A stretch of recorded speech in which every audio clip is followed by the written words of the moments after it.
Hey, what's happening, everyone? JayShockblast here, and check it out. I've got my buddy Trix Ridiculous here, and we are going to be talking about the cards, the ultimate cards for Marvel's Midnight Suns.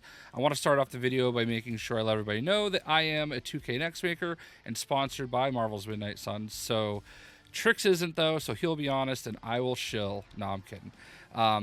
But how you doing today, man? Thank you for doing this with me.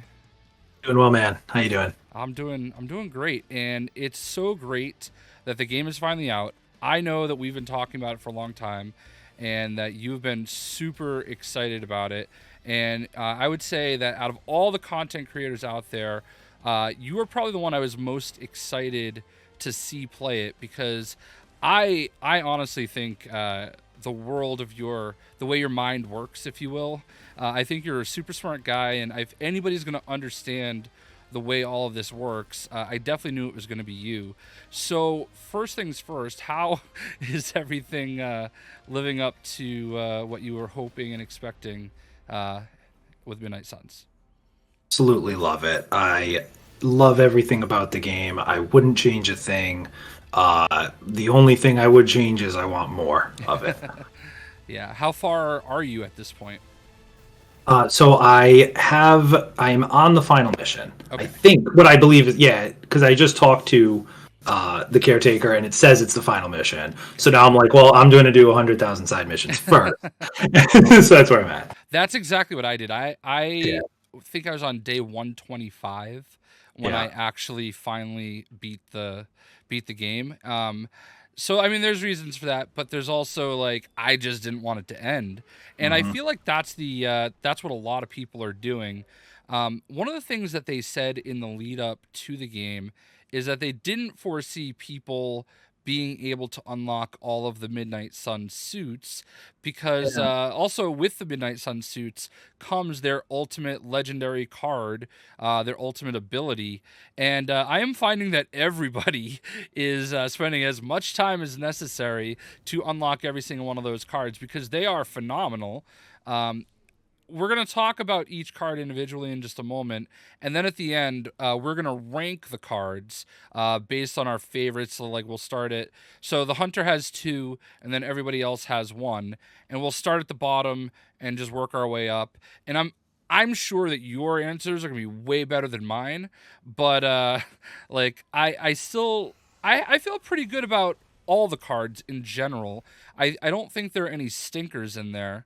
I think there's any wrong answers. Yeah, there are probably going to be some wrong answers. I'm basically just preparing that, because I'm sure I'm going to say something.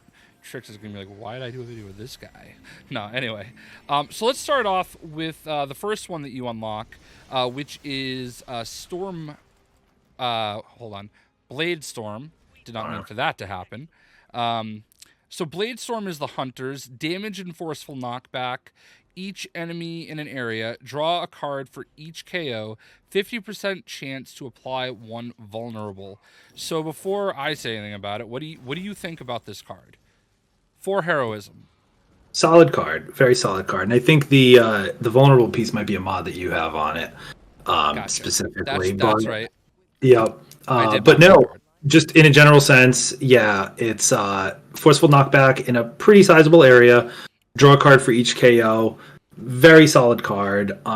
It is for the hunter very good. The being able to draw the cards, especially for you know getting a lot of kills on just minions, can draw you quite a few cards. It does also count as a power card, because the hunter's got kind of three. He's got the light, the power, and the dark. It does count as a power card. So if you're playing a collar that relies on playing power cards, it can work for that. So no, overall, one of the better That's kind of how I abilities. feel about it. It's definitely gotten me out of some jams. Especially, I think it can get a little bit extra power as it like you go on with some of the other cards that you might pull. Mhm. But I've had it like totally get me out of a jam when there was like a cluster of enemies, and you find yourself kind of trying to get as many to be affected by it, but also trying to like get the right angle for them to bounce. And I think that's what I love about this game, is how you have to really think about how you want to play it. Dude, it's crazy. One mission, I spent like at least 5 minutes just lining up the absolute perfect Bladestorm where everything was gonna hit everything perfectly. It was like a work of geometry. Nice. So an hunter actually gets 2 cards. The other card is to summon Charlie. I believe you get this one for finishing Agatha's 4 like challenges, right? Or is that No, so the hunter actually has 3 cards. So three? the summon, yeah, so the summon Charlie you get from getting the light branch most of the way. Oh, so the other one's the dark card. Other one's the dark card. Okay, so I actually have never even seen that card. Okay. So you're gonna have to tell me about that. So let's talk about Summon Charlie. Summon Charlie for 3 turns. Draw 2 Charlie cards, and then it exhausts. So here's why I don't use it. Because I don't like it counts into your card plays, and Charlie has some cool cards where you can taunt.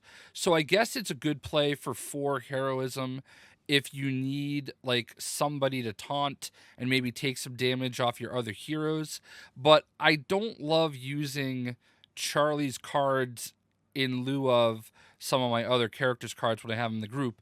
But it can definitely be a great meat shield and do some cool things. What do you think? Oh, you can't be saying that about Charlie. That is I don't want to. We're both dog lovers. I saw your dog. Yeah, no, it's not. I want to like the card, of course. It's a cool idea. It's a cool concept. I don't think it's a great card. For exactly the point you just said is that Charlie's cards are not anything spectacular. I think the 2 kind of go-to cards is that she can apply marked, in an area, and then she has the bite, which is on KO draw card. So you can kind of like apply marked and then just like refund a few card plays. She's kind of a little bit of a crowd control, but you'll probably already be able to do some of that with your normal characters anyway. I feel like this game is balanced in a way that if one of your characters goes down, you're not 1/3 out of the fight because you can still play the same amount of cards just with other characters. So on that same coin, adding a 4th character to your play is not as bad. It's not like you're a 1/3 better, right? So it's overall not spectacular, the Charlie card, unfortunately. So do you know off the top of your head what the card for the dark side is? Yeah, so it's called Annihilation. Off the top of my head, I want to say it's 4 heroism. It hits in an AoE. I'm sorry, it's not 4 heroism. It might be minimum 4 heroism. It consumes all of your heroism. It's kind of similar to like a Wolverine or a Nico. And then it's just hits in an AoE and does more damage based on your heroism consumed. Gotcha. So similar to like a Doctor Strange almost. All right, so that's pretty cool. But I feel like nobody's going dark side, but maybe I'm wrong. I don't know. I didn't like the corruption that it did as you went dark. So I'm a light side guy every game. Mass Effect, Knights of the Old Republic, everything light side every time.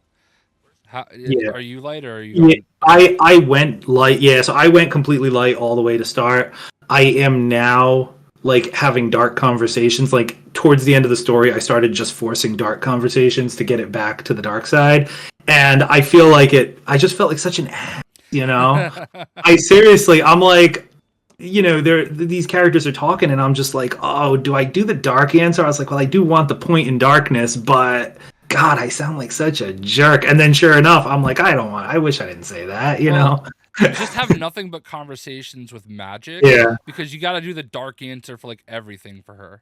Yep, exactly. Right, so let's get into some of the other heroes. We'll go in alphabetical order. Blade. Sure. He has Glaive, to 4 heroism and damage, and apply 2 bleed to each enemy in an area.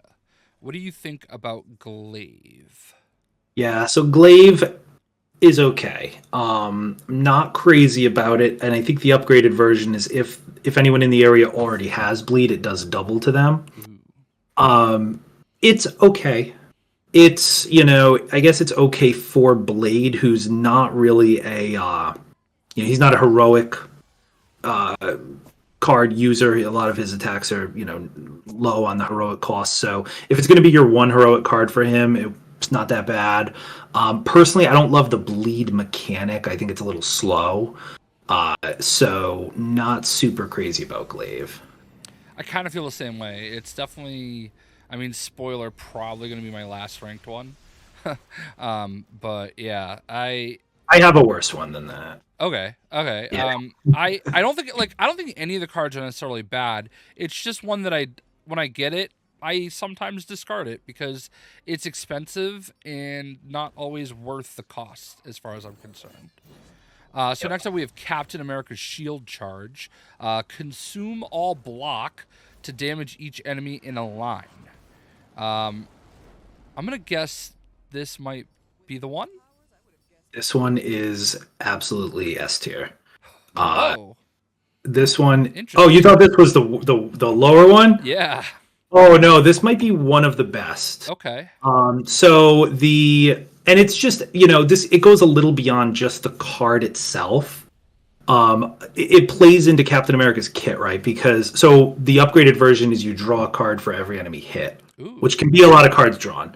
But the thing to go with it is he has another skill called the Best Defense, which for 2 turns you gain block equal to the damage you deal.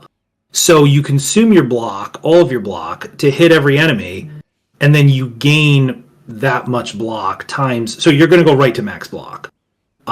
So very, very strong, can draw a ton of cards, and obviously it can scale upwards infinitely, like some of them can. If you continuously level him up, your block kind of can max your health at the max, and then just do absolutely insane amounts of damage. Interesting. I feel like this is one of those cards that absolutely plays to the way you build the deck, and maybe I'm just not building my deck right for Cap, and I'm not getting enough block because I feel like whenever I have the card available to me, I've had a few times where it would do like 500 damage, but it's mostly sitting in the 150 to 200s, and maybe it's because I'm very offensively focused, so like I'm packing his hand with a lot of stuff that's doing the damage on its own. So maybe that's why I feel a little bit less about it. But that's very interesting, and I think he makes some really good points about the upgraded card and how that could be beneficial. So there you go. That's Captain America. Next is Captain Marvel Supernova, which is damage each enemy in an area. It's a low cost one. It's only 2 heroism. So what do you think about Supernova? Not crazy about Supernova. It's an okay ability. It's very much like you mentioned. It's very low cost, which is great, but it's also not great damage. It can be decent if you're both in binary and strengthened, but then even in a case like that, there's very few circumstances where I wouldn't just want a photon beam instead. So yeah, it's you can kind of filter it in. And Captain Marvel, is one of those characters that wants to hog all the plays, and Yeah. has cards that can redraw a lot of her own cards. So it's possible, like especially with the low cost, you could definitely cycle into this card and use it 3 or 4 times because it does not have exhaust. So you can cycle into it multiple times in a game. So I mean, if you build around it in the idea of doing that, it could be good. But if you do the same thing with the photon beam, you're probably just going to be better off in most cases. Okay. Yeah, I can see that too. I think the fact that it is so low cost is one of the reasons why I do like it. I don't feel like the area of effect is as big as I'd like it to be, but there are some other cards that do similar type of things, but don't need like the circle, if you will. So yeah, I'm there with you. I think it's one of the weaker ones for me that I don't use as much. So yeah, that's Captain Marvel Supernova. Next up, we have Doctor Strange, Seven Sons of CInnibus. Damage each enemy in an area. Enhanced with 5, 7, and 9 heroism, plus 96 damage. And then it exhausts, obviously. So it's got a base of 96, costs 3 heroism. What do you think about this one? Not super crazy about Doctor Strange. It's not bad. I don't love the enhanced mechanic for this card. I wish if there was one like just tiny tweak to a mechanic. I wish the enhanced mechanic on him gave you the option, like you could like it's modular. You could pick when you cast it, because then you'd have more options. But for Strange, it's not that much damage to do for such a high heroism cost, and he already has so many cards that are heroism sinks that I think, and he's such a heavy support character. I think it's probably best. I can see a lot of situations where I would leave this card out of the deck in favor of more of his support cards and let others do the damage.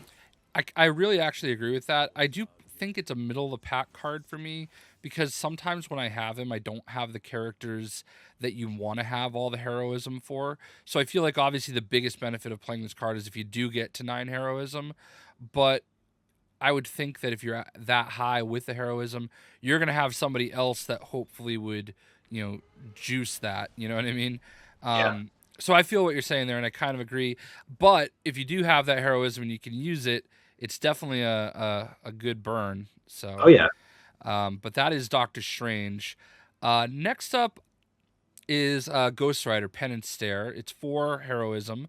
Consume 50% of Ghost Rider's health to deal damage, 4 for each health exhaust. I think this is one of the best cards in the game, personally, but I'd love to know what you think. Okay. I think it's a very good card. I think it's one of the better Midnight Suns cards, especially and this all being max difficulty, especially when a supervillain invades your game. This can very quickly and easily just get rid of that problem.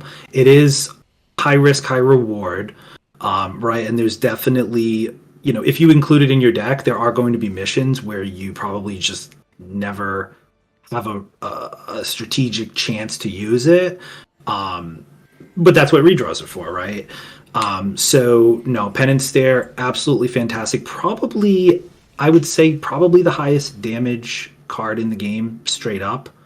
But yeah, definitely. I guess I would put it very close to S tier, probably like a low S tier, just because I wouldn't consider it an auto include in every single Ghost Rider setup every time. Right. But absolutely fantastic card. Yeah, I think what does it for me though is that if he's got a lot of life steal abilities, so like there are opportunities where that card it's close to 2,000 damage, and you can like one. I think I used it to one shot Hulk, like it was pretty crazy. So maybe it's a little more romantic for me because I was able to just like have that epic moment where I took out Hulk, in like Yeah, one shot. But like you said, very high risk, high reward. There are definitely times where it's sitting there like, oh, it's going to do 100 damage. You know what I mean? Because yeah, Ghost but Rider's getting smacked. to your point though, I mean that's going to be an absolute. You're going to have that same moment when Crossbones invades your game on Ultimate 3, and you just take care of him in one turn. Exactly. All right. So next up we have Hulk, Worldbreaker, 6 heroism, damage and forceful knockback every enemy exhaust. 201 damage. What do you think of Worldbreaker? Fantastic. One of the best. It's a little tricky just because, truthfully, I don't think Hulk overall is that great a character. But makes up for it with I don't love most of his other cards, but I love this card, right? So it's a little bit like you have to kind of know what you're getting into if you really just want to completely smash the battlefield. And especially, I mean, if you're gonna lean into this pretty heavily, you could even pair it with like a Light Hunter with the gift, the holy gift, and just get it multiple times, or with Nico and kind of duplicate it, and just, I mean, you're gonna make quick work of a lot. Yeah, I really like the card. When it goes right, it goes so right. But then you use it on a mission like the one where you have to protect the server, and then you forget that it's also going to damage the server, and you can like very easily wipe the board, save the day, but also fail the mission because you destroy the server. That is one scenario that I did not consider. So and I fortunately left the server with like 80 health. But yeah, it's so cool. It's like such a Hulk card, you know what I mean? Like the animation for it is perfect, and yeah, Got to I be the best looking. It's got to be the best looking yeah of for all of sure. them. So next up we have Iron Man Hellfire Beam, um, damage each enemy in a line, redraw to add 34 damage. So it starts with a base of 68, 3 heroism. I'm interested to see what you think about this one. This one is a very tough one because I want to like it and I do use it a lot, but I always feel like maybe I shouldn't use it. Because, and I say that just again, this goes beyond the card itself. It is itself a good card, but Iron Man has a lot of really good cards. Air Superiority is so good. Surgical Strike can be really good. And then you really want to just like load up on his skills and quick attacks and stuff. So it's pretty tough to like feel good about including this card in every deck. But especially, I mean, what I do like about it is if you like just don't plan on using it in that particular turn, but you also aren't going to use your redraws, you can just throw a few redraws into it and then just like pass the turn, come back, and then it'll be even higher the next turn. Like you can just keep investing redraws into it, and you're going to get a ton with Iron Man. And then like when you're ready, you can just absolutely destroy something. Yeah, that's definitely how I feel about it too, is that if you're able to invest those redraws into it, and even if you haven't paired with someone like Spider-Man, you can like easily have like 5 redraws real quick, and that could definitely make the card super powerful. I think like all the cards that are in a line, uh, and especially even like Photon Blast with Captain Marvel and the Captain America, you just have to make sure it's worth it, to line everybody up just right. So I think that's the only drawback sometimes for the cards that are in a straight line. Next up, Magik Darkchylde, cost 4 heroism, gain 1 invulnerability, taunt all enemies, exhaust. And I already think I know how you feel about this one because you told me, and it made me kind of reevaluate it and use it in a tough spot. And I'm very interested to hear more about what you think about this card. It is definitely like high S tier. The one thing, so like I don't know if you've ever played like Magic the Gathering or any games like that. This game is essentially like a time walk type effect. It's just it's basically take an extra turn, and basically skip the enemy's next turn, right? Fantastic. And especially, if you can like duplicate it, right, or make it so it's not discarded, you can really stack those back to back and it'll be absolutely money for you. The one downside, I will say, the only reason it's not like all the way up there is because it's still a defensive card, right? And it's still going to, like, regardless of whatever else you do, you have to pass the turn and then get the turn back in order to make use of it, which if you're going for 3 stars and you're trying to complete missions in as few turns as possible, this is kind of counter to that objective. I feel that exactly. I think if you can also play it right, where you have more than one, or if you have it with what's the word I'm looking for, where they attack back. Counter. Counter, yeah. That's kind of where I was with that card, is I had a counter. So like for a couple enemies, I was able to actually counter them when they came in, but it wore out eventually and it killed her. So it was kind of like that double-edged sword kind of thing.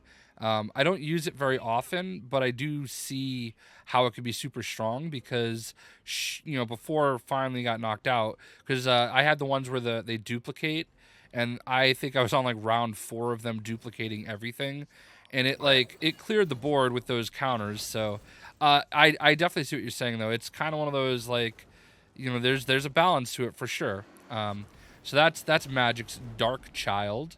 Next up, we have Crack the Sky from Nico. Consume all heroism to damage random enemies X times, 1 for each heroism. Gain 1 heroism for each KO. Exhaust. Go. This is a solid card. So this is similar. So there's 2 cards like this, right? There's this and Wolverines. I would consider this card only if I'm not like already spending a lot of heroism otherwise in my team comp.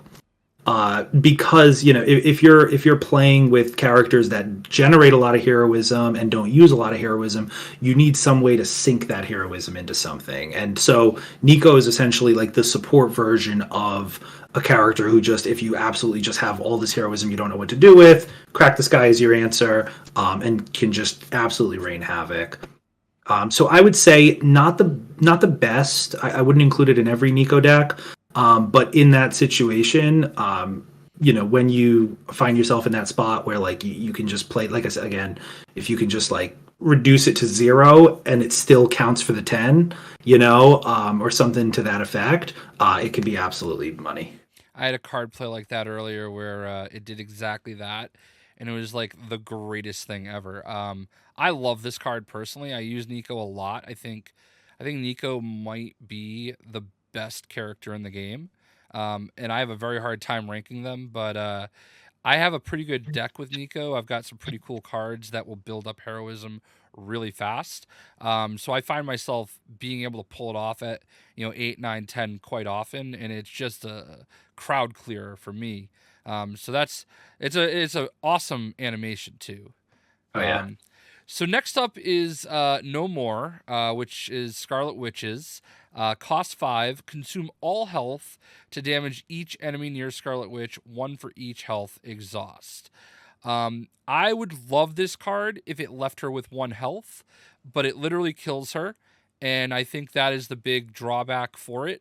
Otherwise, ridiculous. What do you think? Yep. So that is exactly what I would say. If it left her with 1, I would think it's a very powerful card. Unfortunately, the KO is very, very detrimental for a couple of reasons. I mean, if you look at a character like Ghost Rider, who consumes half of his health to do so much damage, admittedly to 1 target, but so much damage, that's much more useful for like a single boss versus hitting all these enemies and then completely losing your character. The other thing, and again, this kind of goes back to me being like the perfectionist here. If you use this card in a mission, you cannot get 3 stars on that mission because the game does consider it a KO. Yeah. If they tweaked it where it didn't, this was just excluded from your KO count, I would be happy. I would put it a little higher, and I would say it could be worth the risk sometimes. But if you're shooting for 3 stars on Ultimate 3, if that's like what you're doing in the end game, you would never play this card. Yeah, that's kind of how I feel, and I feel smarter knowing that we're on the same page. Next up, we have Spider-Man. The next 3 cards are free. Exhaust costs 3. What do you think? Absolutely S tier. Absolutely, probably close to, if not the best Midnight Suns card in the game. I can see it. I can see it for sure. The only drawback for me is it is one of those cards, like you say, where you have to play it and wait. It doesn't apply to cards you already have. It's the next 3, obviously. And I get the balance of that. But yeah, like if you get some good Spider-Man cards and you can just literally play them free, you can have like at least a 6 card hand on your next hand. So that's definitely I agree with you. Ultimately, I would say, I mean, card plays are the most valuable resource, right, in this game. And I just, coming back to it, looking at the card, looking at the big picture of Spider-Man, I can never see a Spider-Man deck that I build that doesn't include this card. I would include it every time. Nice. And our last card is Wolverine Midnight Special. Consume all heroism to damage random enemies X times, 1 for each heroism. Damage increases by 24 with each attack exhaust, and it has a base of 48 damage. What do you think about this one? So I like this one. I know it's very similar to Nico's. Personally, I mean, this is me being like a Wolverine nerd. I like it a little better just because I feel like he, like, compared to Nico, he really has like nothing to do with his heroics. Like, I think his only heroics cost like 1 and 2 otherwise, or something like that. So, like, if you need that heroic sync, this is it. I think it does a little bit more damage than Nico's because it ramps up at the higher, ends of it. And Wolverine's, like, epic attacks, his lethal pounce, it's very easy. That intrinsically just has strengthened on it. So it's very easy for him to get strengthened to pair with this. So you can really do a lot of damage once, full with strengthened, and you just clear the whole field. Yeah, I love this card too personally, and it's also amazing when you have 10 heroism and you have it strengthened and you have it like built up and you're able to just like wreck everybody. So those are the legendary cards of the game. And now we're going to get into some rankings. We're not going to count the light and dark cards for the hunter. We're just going to count Bladestorm. So there's 13 heroes in the game, 12, and then the hunter, I believe. My math is right. That's correct. Okay, perfect. So let's start at the bottom, number 13, your least favorite of the group. And by the way, I don't think either of us think any of these cards are bad. Something just has to be at the end. Oh man, I think the end for me has got to be no more. The No absolute more. lowest. Has to Okay. be. So Scarlet Witch no more. Interesting. Okay. For me, and I think we already discussed why, I have Captain America because I just don't think I have him built right for this card. And I don't love the straight line. But if I can enhance it and get it so you get those extra cards, I might circle back and change my opinion on this one. So next would be number 12. The next one for you. I would say Glaive. And we're in the same position. That is what I say is Blade. So yeah, I think I've had Bleed work out for me, but I don't necessarily care about Bleed as much. It was the last one I unlocked other than Hulk. So you get Blade like first. So that tells you all you need to know. Not that I don't like Blade. Blade's great. I love the little romance with Captain Marvel, but yeah. So next would be our 11th ranked card. I would say Doctor Strange's Seven Sons. Interesting. I have Captain Marvel. I just don't feel like, even though it's cheaper, I just don't feel like the circle's big enough, and I don't feel like it does enough damage for me. So, um, number 10, I have Iron Man.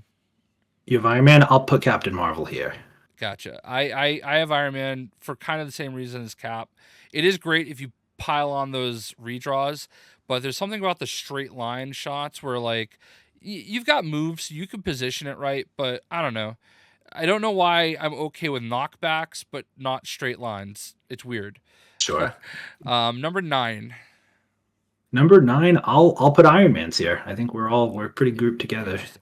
Yeah. I have Magik, and I know you like that card more than me.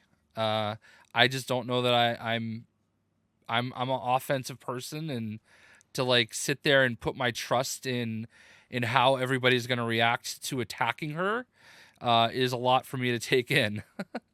Fair enough. So number 8, I'll start off. I have Doctor Strange. I think it's a good middle of the pack card.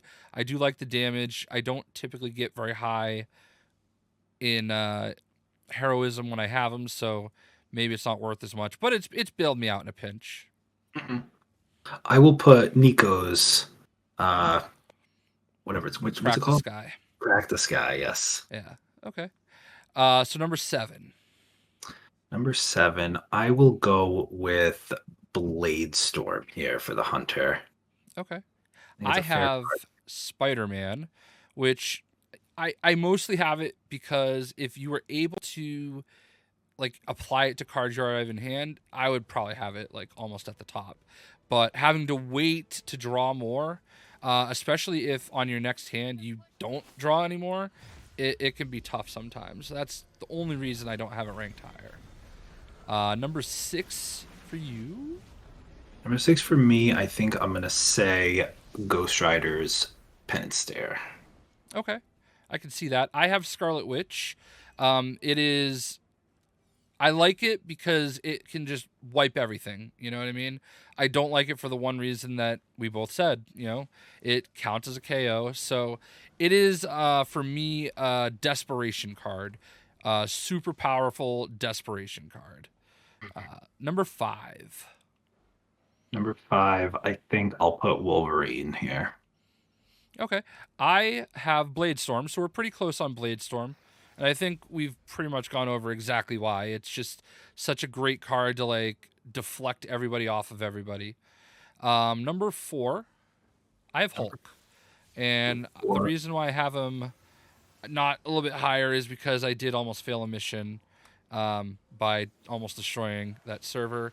But it is just a monster damage card, so Yeah, I'll also agree Hulk at this spot. I think it's just it's too epic of a move to put any lower. yeah. Even if I probably won't play Hulk too much, it's just too cool of a move. Yeah. How about number 3 for you? Number 3, I'm gonna go with Magik's Darkchylde. Okay, and we've definitely gone over why you feel that way. I have Wolverine. I freaking love Wolverine on this game. He's one of my favorite characters to take out on a mission, and I've had a few plays where I got to do it with 10 heroism, and it's just amazing. It makes you like that's what Wolverine's supposed to look like, just going absolutely ham on everybody. So that's why it's 3 for me. Number 2. Number 2, I've got to give to Captain America's Shield Charge. Yeah, you definitely changed the way that I feel about it. Obviously, I have him all the way at the back of the pack personally, and I'm definitely gonna have to like try to work on my block and see how that goes. But like I said, I would rather be the one doing the punching than that's just how I am. So I have Ghost Rider, and I will definitely say it's influenced by the fact that I one-shot Hulk with it, and like that's just kind of one of those epic moments in the game, because Hulk is tough to fight every time. So and now it is time for us to have our favorite card of the game, and I went with Nico because I cracked the sky for me. I've had 10 heroism in my hand a lot with Nico. I have a couple cards where I can play it, duplicate your hand, and a couple of them that are just +3 heroism. So it's super easy to build up heroism with her, and just a total crowd control, wipe them all out, get all the cards back kind of thing. So what's your favorite card? I haven't been keeping track of what you said. No, that's okay. Yeah, so for me, it's got to be Spider-Man, Infernal Spider. Like I said earlier, I just can't see not including it in a Spider-Man deck. Pretty much any other of these cards, or almost any of these other cards, I could see situations where I wouldn't play them, but I just can't see myself not playing this card no matter the situation. And I love those turns where your turn just keeps going and keeps going and keeps going, and that's exactly what you get with this card. Just a never-ending turn. Absolutely. And like I said, I had it ranked pretty middle of the pack, but if I definitely see the value of it, and like I said, probably would have had it at the top if it applied immediately, but there's got to be some balance, I guess. So that's it. That is the legendary cards of Marvel's Midnight Suns with the expert Trix Ridiculous. That is what I think of you as, my guru. And I really appreciate you taking the time to do this video with me. I hope everybody found this entertaining. I will have a link to Trix Ridiculous on YouTube in the description below. Is there anything you would like to tell people about your channel and what you like to do? I just make content that I hope people enjoy and can learn something from. That's what I do. I don't really upload with any consistency. I upload when I've got something to say. So other than that, though, just been loving Midnight Suns. I hope everyone else has been enjoying it. Definitely going to be putting out more content now that it's everyone's kind of progressing to the end game at this point, right? So I definitely really want to get into like some of the really end game deck building and stuff like that. So definitely expect to see more of that on my channel. That's all I got. Appreciate you having me. This was awesome. Yeah, I had a really good time, and Trix is one of my favorite people that I've met through Marvel's Avengers, and crazy enough, only lives about an hour and away, so I'm definitely looking forward to, maybe getting the wives together and having some dinner at some point soon. So thank you so much. I hope everybody enjoyed this video. Definitely check out Marvel's Midnight Suns. It is available now, and we'll see ya.